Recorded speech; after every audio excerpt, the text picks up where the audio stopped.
This is a pod. A pod about dogs. Healthy dogs. It's the Healthy Dog Pod.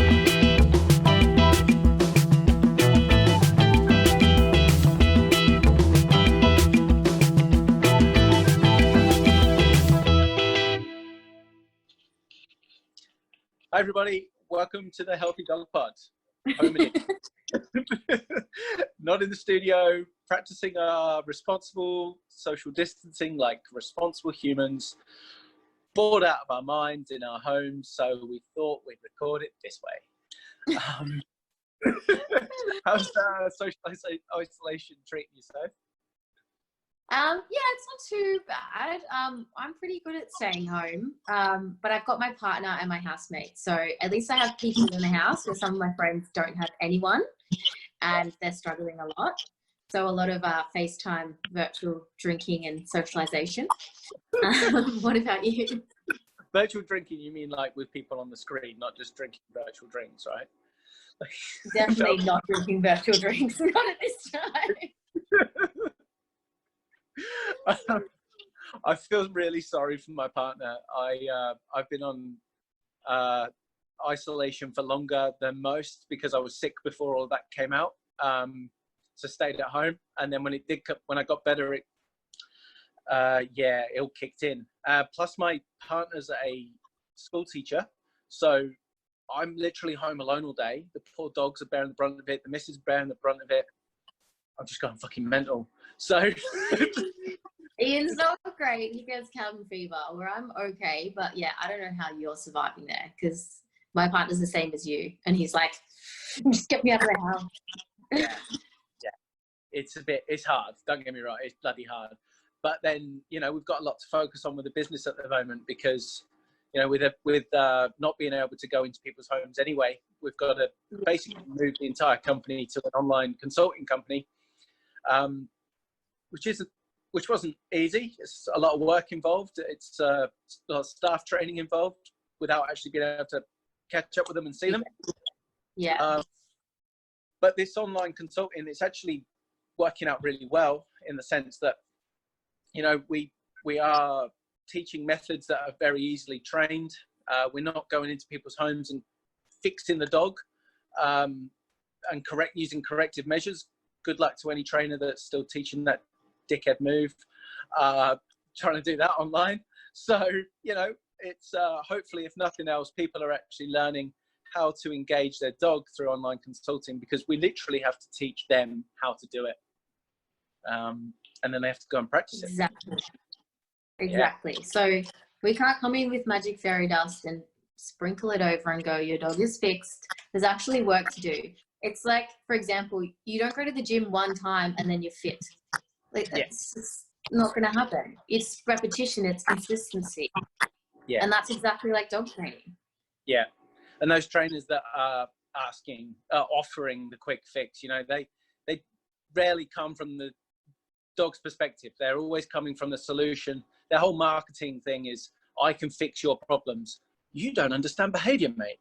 Like, that's simple as that. Like, it's if behavior is always changing and the dog is always learning and going to adapt, and it's up to the person around that dog all the time to actually know how to handle it and manage it and train alternative behaviors, not just to correct the problem. So yeah, if definitely trying to see it as an opportunity. As you say as well, you can't guarantee behavior. I know I can't go out tonight, but if I go out to a pub drinking, I can't guarantee what I'm going to do. No one can. You don't know.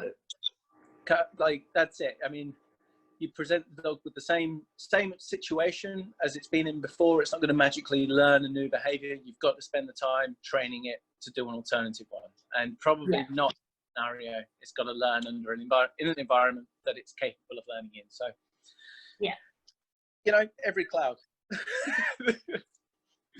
What are we going to talk about today? So we're going to talk about the dangers of physical force punishment.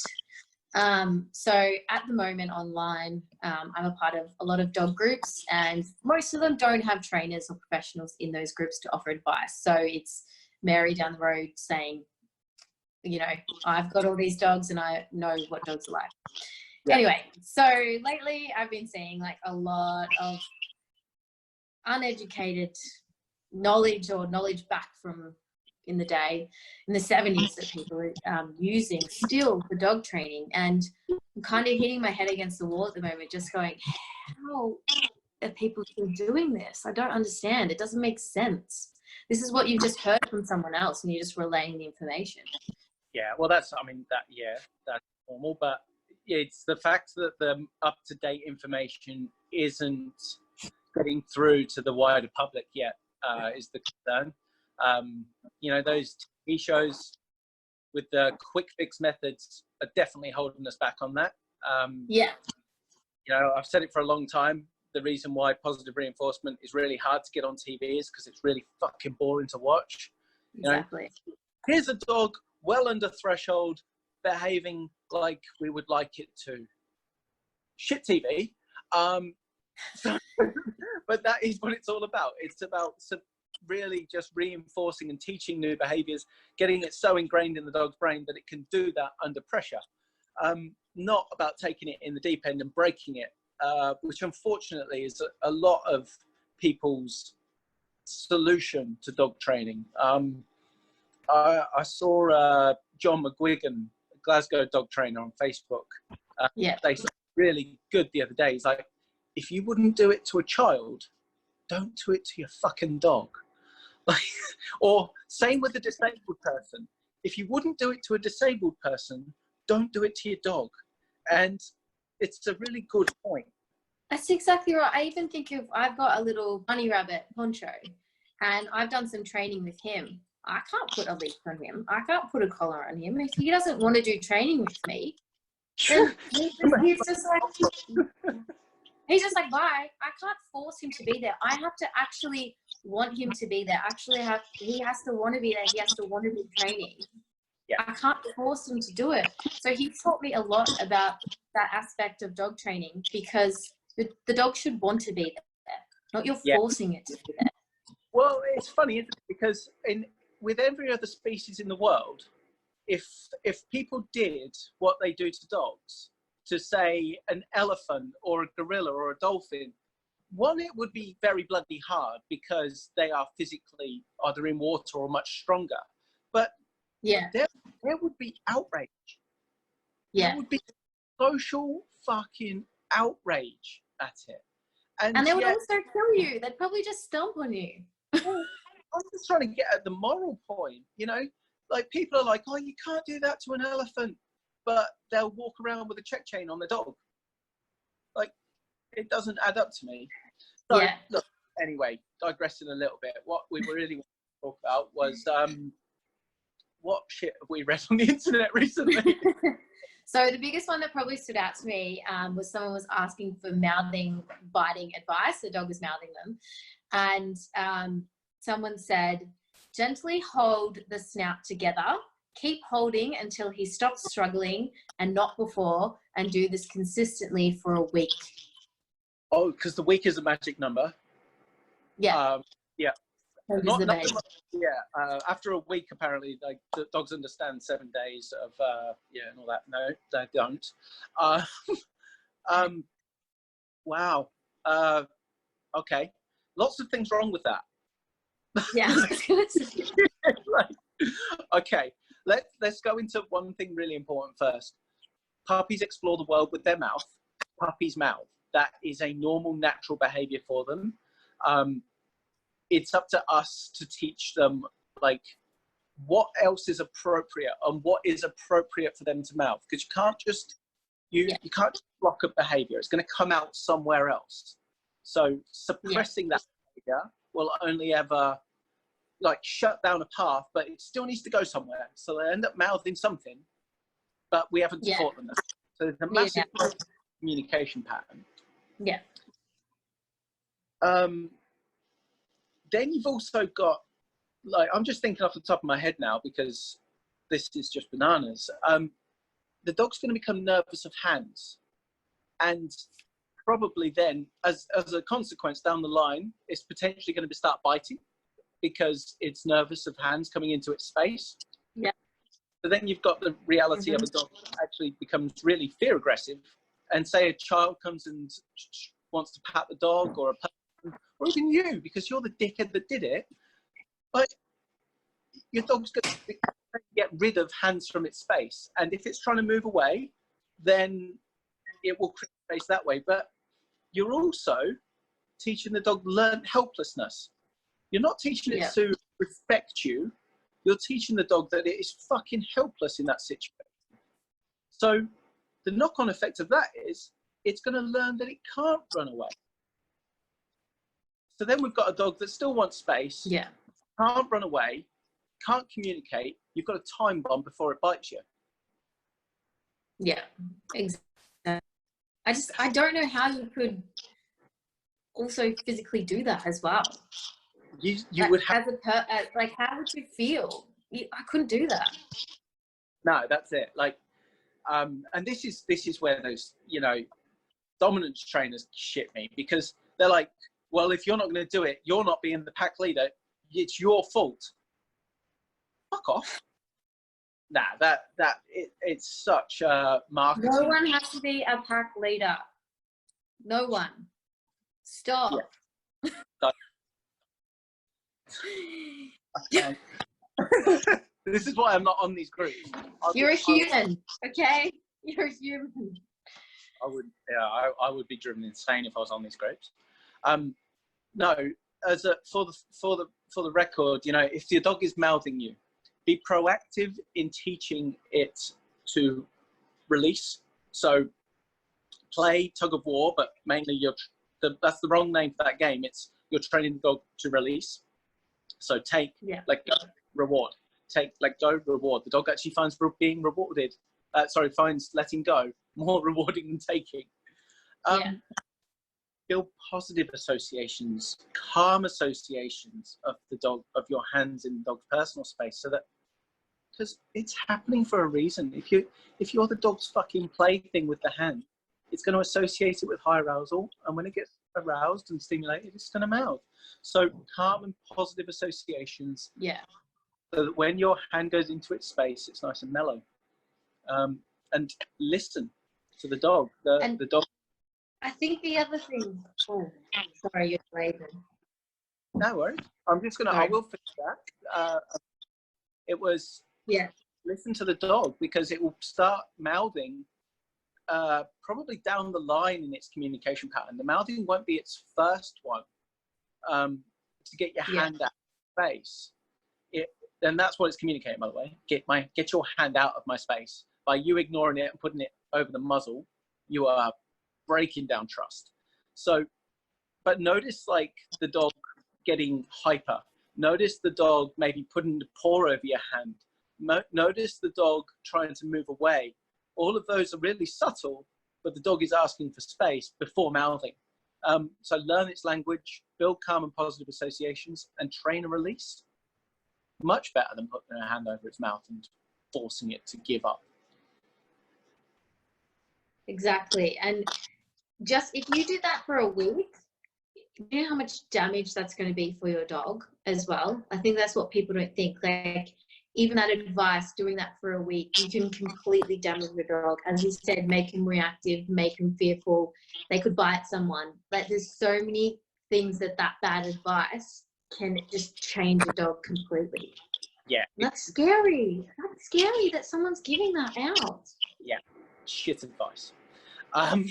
Another one that I've seen in the past, and I haven't been on these groups for a few years now because I get really fucking annoyed at them. But, and I still hear it, you know, is when the dog jumps up, squeeze its paws so that it doesn't want to. There are better ways. There are better ways. Train the dog.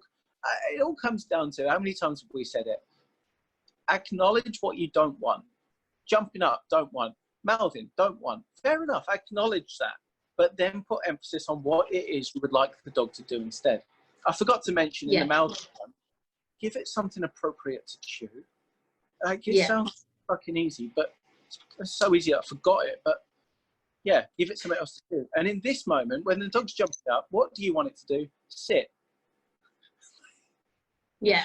And why is it jumping up? Is it jumping up because it's excited? Is it jumping up for attention? Is it jumping up because you're like revving it to jump up? Like you have to think, okay, if it's doing that, drop those things and get it to do another behavior. As humans, we're really good at going stop, stop, stop, stop, stop, but we don't go stop. Okay, do this instead. I think that's where people lose it a bit. They're just like, I just want to stop. I'm like, yeah, we can, but you need to give it something else to do, or else it's just going to keep doing that same behavior. It's getting the reaction that it wants. Verbal, physical, that's what it's getting. Even if you're yelling at it, he's like, that's attention. Sorry, guys, just had a little notification come in. It's absolutely like the behavior always serves a purpose, and it's really important to acknowledge what is the jumping up trying to achieve in the first place. And like you said, it could be attention. It could be because it's been rewarded for it in the past. It could be even, and when we say getting attention, even negative attention is still attention. Exactly. So, sorry, I've got somebody swiping through. We're going to pause for 2 seconds. I'm just going to make sure my phone goes back on to... This is the reality of Zoom consultations. That's right. I'm just It happens. muting it for that conversation, and we are back in the room. Turns out my do not disturb button does not work. So yeah, no, it's fine. I had some popping up too. Well, at least it's only my screen being recorded and nobody texts me, because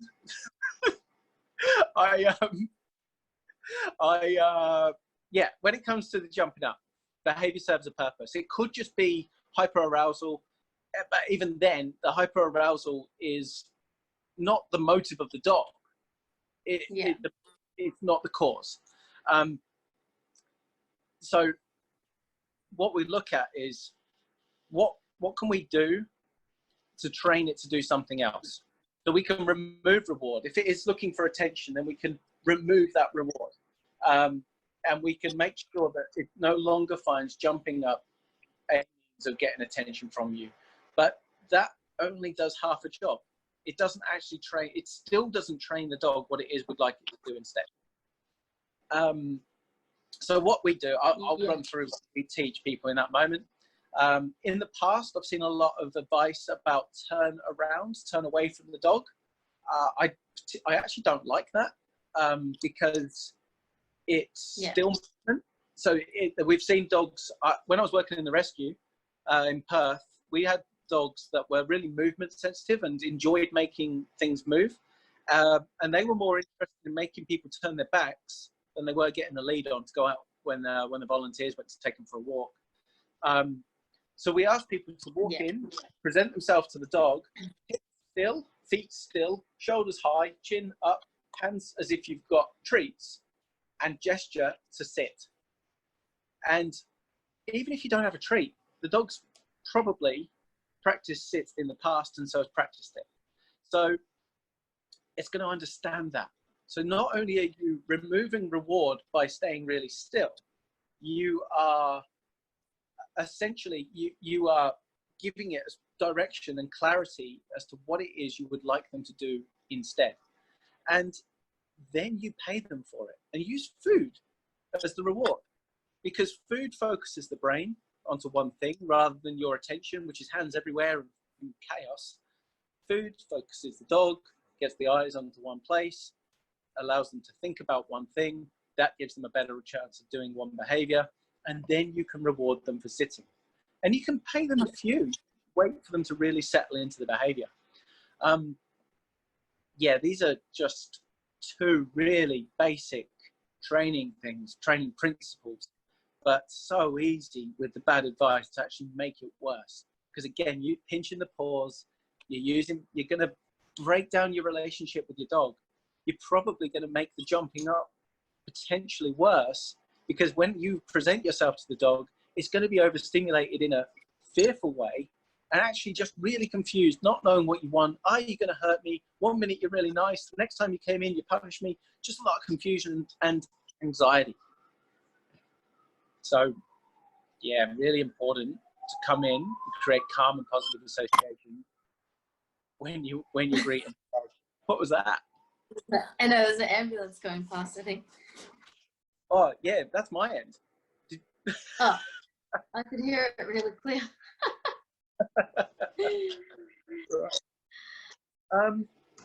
Hey, I think that hopefully give some people some insight. Start looking for those trends on social media. If you start to see someone, if you're seeing someone giving you the advice that you've got to correct the dog and punish the dog, think twice whether you take that advice or not, because it's going to have some detrimental consequences, and you're not actually teaching the dog what it is you would like them to do instead. You're just going to break down your relationship and cause more stress, fear, anxiety, and that dog's still going to behave in a different way, but probably not in the way that you wanted it to, because you never actually taught it. Yeah, and this is the other thing. Every dog's different, so there's no way that the trainer can say, oh, this is going to take a week to fix. This is going to take 2 weeks to fix. Like, if any trainer puts a timeline on anything, do not hire them, because it's just not going to happen. Don't get me wrong. Sometimes I've gone into a consult, changed a few things around the house, you know, or put the dog sleeping here, do this when we're walking. And you're like, the dog's totally fine because it just needed those few measures to change. But then there's other ones where you have to go into numerous times. It depends on the dog. It depends on the situation. Everything's different. Oh, no, I'm just bit. Oh, there I am. Yeah, you're back. You're okay. No, that's absolutely right. And, you know, it really does shit me when, and we're going on to trainers more than general public advice, but, you know, when a trainer says that I can give you a quick fix, remember that they don't understand behavior, and that's a marketing ploy for you to use their tactics. They don't know what they're doing. Because I've also heard that people say, oh, you know, quick fix, 2 weeks. And then after 2 weeks, the owners will say, it hasn't been fixed. And then the trainer will say, oh, you didn't try hard enough. Oh, you didn't do it. You didn't do it enough times. It's more dangerous. The advice I've seen after that is you haven't done it hard enough for your dog to actually find it a negative. So you haven't squeezed hard enough, or you know, you haven't used an aversive well enough, and that is your fault, which is just horrendous. And look, I heard something really relevant the other day. You know, positive reinforcement has been proven to be the most effective way of training a dog to do a new behavior. And science has proven that part. Now, using science as an argument isn't necessarily strictly correct, because scientifically, punishment works. Because if you go in with an aversive that is hard enough and consistent enough, then it will work. And the whole definition of punishment is to reduce behavior. So it works according to science. But is it ethical? Nah. Like, it's just not the right practice. Like, it works is not a good enough reason for you to be using it. You've got to account for the fact that there's an ethical issue involved. There's another living thing that's behavior is its communication level, that something is wrong. So you've got to actually try and help it rather than just punish it for breaking rules that you never explained, especially using force. Learned helplessness is a horrible way of living. And anybody whose communication pattern has been completely suppressed is going to live a very shit life. Yeah, exactly. And there's so many, as a celebrity trainer, there's so many times where I've seen episodes where they'll stand over the dog and just wait for it to give up. Yeah. And it's just awful. I learned about we'll finish here because I have to we'll leave everybody with this one. But I learned about a study that was done last century, and luckily we're not allowed to do these studies anymore. This was one of the studies that found out about learned helplessness. So they had a metal floor with barriers either side of the dog or all around the dog, but they were low enough that the dog could effectively jump out if it was just put in there, it could just jump out. And what they did was, with dog A, they electrified the floor, and the dog jumped out immediately because there was something scary underneath it. They then did the same experiment with a dog that was tethered to the metal floor, and it squirmed and squirmed and squirmed until it gave up and laid down because it was just rendered helpless. The really sad part was that when they repeated the same thing with the dog that had actually been tethered previously, they put him in the same situation without a tether, and all he did was walk around crying and in pain. He learned that trying to jump out was futile. Jesus. That's learned helplessness. So if you're punishing your dog and correcting your dog without training it something else, while you might not be electrocuting it, you are destroying its personality. And that's a really harsh truth for a lot of people to hear, but that has been scientifically proven. So we'll end on that real happy note. End on a great note. Yeah. All right, guys. Thanks so much for listening. Give us some feedback on how you find this episode, and we're going to try and check in regularly and do these quite often. And remember, folks. See